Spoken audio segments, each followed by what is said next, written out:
Merry Christmas. The holiday theme is entirely my fault, but I thought it was appropriate because it is our last Neon Lit before we disperse for the holiday break. So, I'm going to be introducing our readers in the style of 'Twas the Night Before Christmas. I made them all email me their favorite holiday traditions. So, our first reader tonight is Kelly Elcock, and he was honest about his favorite holiday tradition, which is getting presents. And his honesty will not be rewarded. I mean that nicely. 'Twas the night before Christmas, when all through the valley, not a creature was stirring, not even at a Donald Trump rally. The stockings were hung by the chimney with care, in hopes that Kelly Elcock soon would be there. His eyes, how they twinkled, his long pauses, how merry. His hair was like roses, his locks like a cherry. He looked just like a peddler, opening his pack. He spread out the presents, and then took them all back. I'll keep these, he thought. Why give them away? And that's how Kelly Elcock stole Christmas Day.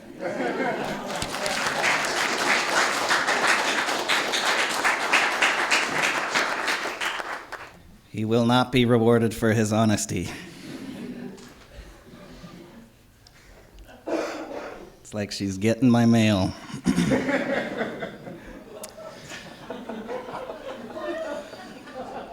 Last spring, some of us took the poetry forms class. Some of us for this class wrote an Ars Poetica. I'm going to read you the first section of mine.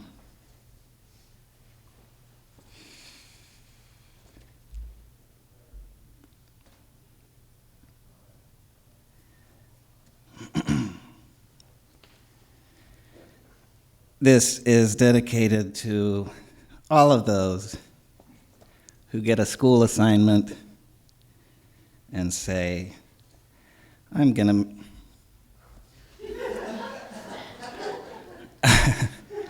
really bust my tail for this school assignment. This Ars Poetica is entitled Public Service. The artistic life, avant-garde painters and poetry MFA candidates aside, is well documented to regularly involve a pronounced atmosphere of loneliness, in addition to its famous other torments, poverty and shame. It becomes increasingly clear with the passage of time to all interested parties, most especially to the artist himself, upon completion of the prerequisite to membership eHarmony personality inventory, which has informed him that due to his peculiar temperament, eHarmony will be unable to assist him in his ongoing, perhaps by this point half-hearted, search for companionship. That the artistic path can be a decidedly solitary one. His existence strategically concealed by his parents and siblings from public view, facing abandonment by his friends and a general sense of social pariahhood, he holds fast to his craft and struggles to navigate the perilous rapids of the early, promising but impatient salad days portion of his career. Parental approval, which had at a younger age seemed such a constant, has become an impossibility in the face of the artist's proven inability to adapt to the rigorous cold truths of the real world.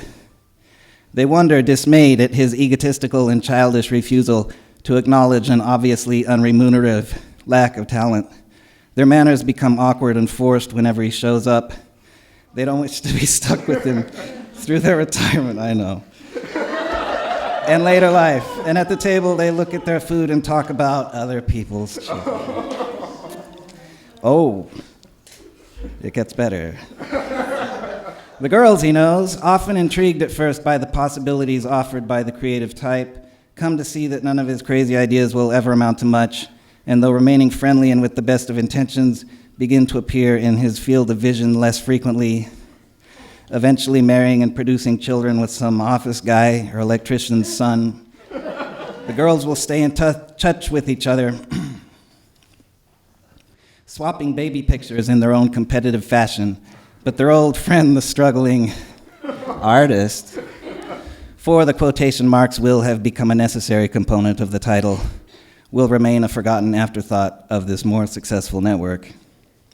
Imagine with me the shame, ever accruing through time, incumbent on the situation of our sad fellow, as reminders of his sorry fate poke out their goblin faces, with a frequency approaching that of some cosmic machine gun, from the quiet corners of his days. The more welcome and lovely face, that of public recognition, has become noticeably reticent.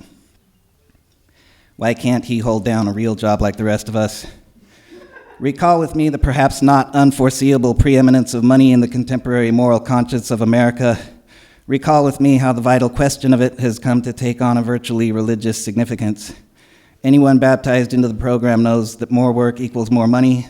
Anyone who isn't making enough money is simply not doing enough work.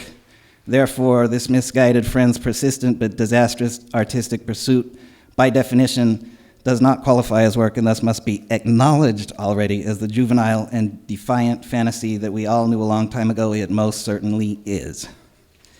Imagine the shame and the ridicule worthiness of his harebrained strategies of adaptation.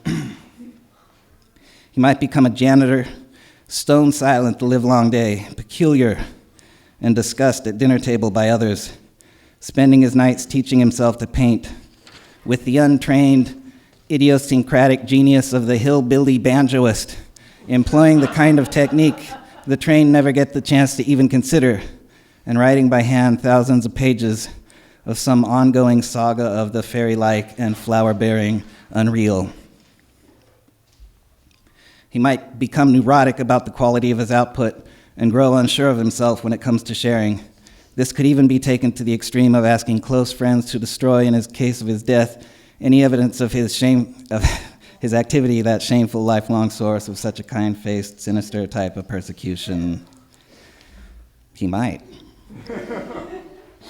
He might con some well-meaning acquaintance of younger days into getting him some entry-level position somewhere, conning himself all the while into thinking that his work might become merely some free-time hobby, indulged in those sweet, brief interludes between periods of sleep, readying for work, work preparation and consumption of meals, unwinding from work in front of the TV, etc.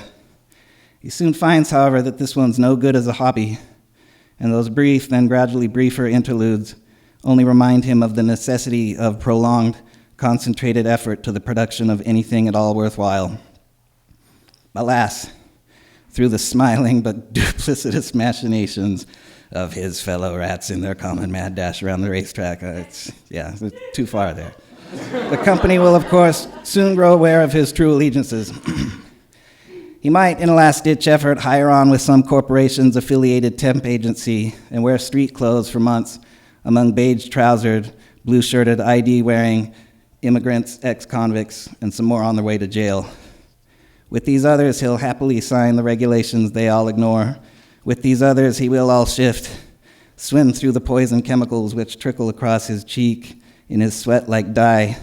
All the while, he'll hope that this new family will come to recognize his reliable, never complaining and pleasant nature and take him on into their tough, loving arms, a guy who can keep his mouth shut, who's smart enough to celebrate with everyone else the announcement of mandatory overtime, the guy the corporation can trust enough to fully hire with uniform and benefits. But when the true initiation arrives, it does so unexpectedly, our friend all unwitting, and involves some disturbing and sufficiently painful characteristics of one of the chemicals our unprepared and unprotected friend goes swimming in. His mother never warned him about ex-convicts. She's probably never heard herself. She'd probably never believe it if she did. I'll tell you what, the artistic life is a lonely one. Realizing that extended periods of prolonged concentration are indeed a necessity of production, our hungry fellow might, out of desperation, leave the country, and in the new, less expensive, less distracting environs, shamelessly run up some credit card debt while privately rejoicing at his own self-evident improvement, irresponsibly spending money he hasn't earned, but then again, perhaps out of some perverse, responsible afterthought, doing it in the poorest country on earth, the very incarnation of the tin horn gambler. He'll get right back to work and find with some manic relief that his powers have not, after all, dwindled one whit, but that rather the peculiar adventures he's experienced in the world among the people have provided the engine of his imagination most generously with fuel for its spark. Does he love them, these people he's known? It's hard to say with any degree of certainty, but he writes about them lovingly, and he's always been a good listener. The perennially delayed arrival of any recognizable type of success will prolong this ragged fellow's ongoing dance marathon with fate. Onlookers will simply scratch their heads and tragically and slowly look down at their feet, baffled. How does he manage to keep doing it, they'll wonder. It makes no sense. And of course, some of this air of futility will waft its way into the artist's psychic vicinity, and he will also begin to wonder why. Not all the time, but sometimes. Times when for some reason he takes to dialing phone numbers, old acquaintances, girls who might remember him, family members, to see if anyone will pick up. But everyone he's calling knows about what to expect from the call, and truth be told would rather wait until the phone stops ringing and let him leave a message, which he does not do. Times when the array of characters he encounters in his dreams make him feel like he's always at the train station, running among the trains, trying to discern their various destinations through the exotic, intertwined lettering of their signage before it's too late. Times when he doubts his own judgment. The mystery looms, ever arching just over the horizon. He was trying to press that girl, but she's long gone. She was kind of hard to impress anyway. Who's he trying to impress now other than himself? What's the good in that? Possibly unable to do anything else, he continues hacking away at his questionable trade and takes his solace in the tradition.